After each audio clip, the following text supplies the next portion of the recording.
আমি কথাসাহিত্যিক কাজী ফয়সাল আসিফ রহমানকে নিয়ে আরেকটি গল্প শোনাচ্ছি। এই গল্পটা এক শিল্পীর মৃত্যু আর তার ক্যানভাসে লুকিয়ে থাকা এক অমীমাংসিত রহস্যের। রঙের আড়ালে মৃত্যু। ঢাকার শিল্পকলা একাডেমিতে তখন তরুণ শিল্পী জয়নাল আবেদিনের একক চিত্র প্রদর্শনী চলছে। জয়নাল খুব অল্প সময়েই তার বিমূর্ত চিত্রকলার জন্য খ্যাতি অর্জন করেছিল। তার ছবিতে রঙের ব্যবহার ছিল অদ্ভুত, রহস্যময়। আমি শিল্পকলার খুব একটা বুঝি না, কিন্তু আমার এক বন্ধুর অনুরোধে সেদিন প্রদর্শনীতে গিয়েছিলাম। প্রদর্শনীর শেষ দিনে যখন সবাই বাড়ি ফেরার জন্য প্রস্তুত, ঠিক তখনই খবরটা এলো। জয়নাল তার নিজের স্টুডিওতে মৃত। পুলিশের প্রাথমিক ধারণা এটা আত্মহত্যা। জয়নালের ঘরে একটা সুইসাইড নোটও পাওয়া গেছে, যেখানে লেখা, আমার শিল্পই আমার মৃত্যুর কারণ, আমি আর এই ভার বইতে পারছি না। কিন্তু জয়নালের ঘনিষ্ঠ বন্ধু, আমার সেই বন্ধু, কিছুতেই এটা মানতে রাজি নয়। তার মতে জয়নাল আত্মহত্যা করার মতে মানুষই নয়। সে ছিল জীবনে ভরপুর, উচ্চাকাঙ্ক্ষী। সেই আমাকে অনুরোধ করল বিষয় তার গভীরে যাওয়ার জন্য। আমি জয়নালের স্টুডিওতে গেলাম। চারদিকে রঙের গন্ধ আর ক্যানভাসে ছড়ানো ছিটানো অসংখ্য অসমাপ্ত ছবি। ঘরটা বেশ অগোছালো। দেখে মনে হচ্ছে মৃত্যুর আগেও সে ছবি আঁকছিল। আমি সুইসাইড নোটটা দেখলাম, জয়নালেরই হস্তাক্ষর। কিন্তু আমার চোখটা আটকে গেল অন্য এক জায়গায়, তার শেষ আঁকা ছবিটার দিকে। ছবিটা বিশাল এক ক্যানভাসে আঁকা, পুরোটাই বিমূর্ত, কিন্তু তার মধ্যে রঙের ব্যবহারটা খুব অদ্ভুত, রহস্যময়। ছবির বেশিরভাগ অংশই কালো, ধূসর আর নীল, খুব বিষণ্ণ একটা ভাব। কিন্তু ঠিক মাঝখানে এক কোণায় উজ্জ্বল লাল রঙের একটা ছোট্ট বিন্দু।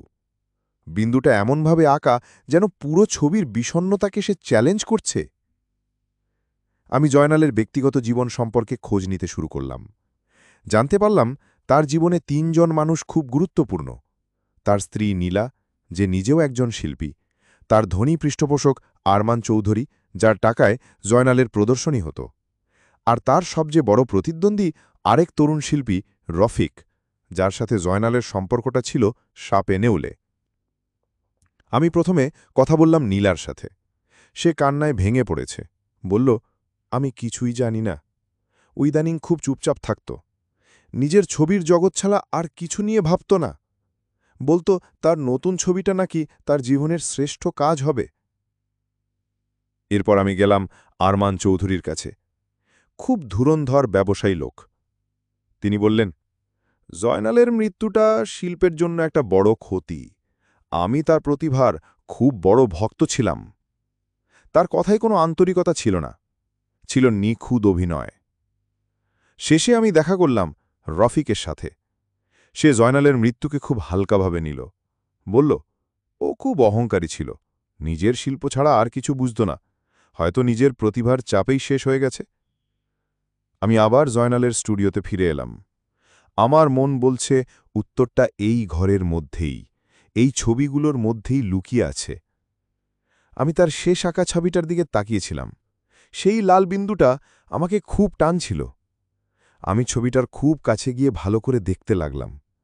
হঠাৎ আমার মনে হলো ওই লাল রঙের বিন্দুটা অন্য রঙের চেয়ে একটু আলাদা। ওটা যেন শুধু একটা রঙের পোঁচ নয়, ওর মধ্যে কিছু একটা আছে। আমি পকেট থেকে আমার ম্যাগনিফাইং গ্লাসটা বের করলাম। লাল বিন্দুটায় ফোকাস করতেই আমি যা দেখলাম, তাতে আমার পুরো শরীর ঠান্ডা হয়ে গেল। ওই লাল রঙের নিচে খুব সূক্ষ্মভাবে একটা আঙুলের ছাপ, আর সেই ছাপটা এমনভাবে দেওয়া যেন কেউ রঙটা শুকানোর আগেই খুব সাবধানে চেপে ধরেছিল। কিন্তু সবচেয়ে অদ্ভুত বিষয় হল, ছাপটা কোনো সাধারণ আঙুলের ছাপ নয়। এর একটা অংশ নেই। মনে হচ্ছে যার আঙুল, তার ওই আঙুলের ডগায় পুরনো কোনো ক্ষত বা পাটা দাগ আছে। আমার মাথায় বিদ্যুৎ খেলে গেল। আমি রুকসানা বেগমের বলা একটা কথা মনে করার চেষ্টা করলাম। জয়নালের প্রতিদ্বন্দ্বী রফিকের ব্যাপারে তিনি কি যেন একটা বলেছিলেন। আমি আবার রফিকের স্টুডিওতে গেলাম। সে তখন একটা নতুন ছবি নিয়ে কাজ করছিল। আমি তার সাথে সাধারণ গল্প করতে লাগলাম। কথা বলার এক ফাঁকে আমি খুব স্বাভাবিকভাবে তার ডান হাতটার দিকে তাকালাম। তার তর্জনীর ডগায় একটা পুরনো কাটা দাগ। আমি বললাম, এটা কিসের দাগ রফিক সাহেব? সে চমকে উঠল, বলল, ছোটবেলায় কেটে গিয়েছিল। আমি শান্ত গলায় বললাম, নাকি ছবি আঁকার সময় টার্পেন্টাইনের শিশি খুলতে গিয়ে কেটেছিল? রফিকের মুখটা ফ্যাকাশে হয়ে গেল। আমি বলতে লাগলাম, জয়নালের সুইসাইড নোটটা তার নিজের হাতেই লেখা, কিন্তু তাকে লিখতে বাধ্য করা হয়েছিল। আপনি সেদিন তার স্টুডিওতে গিয়েছিলেন, তাই না? হয়তো তার নতুন ছবিটা দেখার জন্য। আপনি তার ছবির ওই লাল বিন্দুটা দেখে ঈর্ষায় জ্বলে উঠেছিলেন, কারণ আপনি বুঝতে পেরেছিলেন এই ছবিটা জয়নালকে অন্য এক উচ্চতায় নিয়ে যাবে। রফিকের হাত থেকে তুলিটো পড়ে গেল। আপনি তার সাথে তর্ক শুরু করেন। এক পর্যায়ে আপনি তাকে ঘুমের ওষুধের সাথে বিষ মিশিয়ে খেতে বাধ্য করেন। তারপর তার হাত দিয়ে ওই সুইসাইড নোটটা লেখান। কিন্তু আপনি একটি ভুল করে ফেলেছিলেন। আপনি যখন তাকে ধরে রেখেছিলেন তখন আপনার তর্জনীর ডগাটা ওই ছবির ভেজা লাল রঙে লেগে গিয়েছিল। আপনি হয়তো ভেবেছিলেন রঙের নিচে এটা ঢাকা পড়ে যাবে, কিন্তু আপনি জানতেন না কিছু কিছু দাগ কোনো দিন মোছে না। রফিক আর কোনো কথা বলতে পারল না। তার চোখ দুটোই তার অপরাধের কথা স্বীকার করে নিল। আমি যখন বেরিয়ে আসছি তখন আমার মনটা খুব ভারাক্রান্ত ছিল। শিল্পের জগৎটা বাইরে থেকে দেখতে যতটা রঙিন, তার ভেতরেও যে এত অন্ধকার, এত ঈর্ষা লুকিয়ে থাকতে পারে তা আমার জানা ছিল না। আমার মনে হল জয়নাল তার সুইসাইড নোটে মিথ্যে লেখেনি। তার শিল্পই তার মৃত্যুর কারণ। তবে সে নিজের প্রতিভার ভারে মারা যায়নি, সে মারা গেছে অন্যের ঈর্ষার ভারে। আমি আমার ফ্ল্যাটে ফিরে এসে গভীর রাত অবধি জেগে রইলাম, আমার হাতে চায়ের কাপ। আমি ভাবছিলাম, প্রত্যেকটা ছবির পেছনেই দুটো গল্প থাকে। একটা গল্প শিল্পীকার রং তুলি দিয়ে ক্যানভাসে আঁকেন, আর আরেকটা গল্প লুকিয়ে থাকে সেই রঙের আড়ালে, একটা ভালোবাসার, একটা ঈর্ষার, আর মাঝে মাঝে একটা মৃত্যুর গল্প।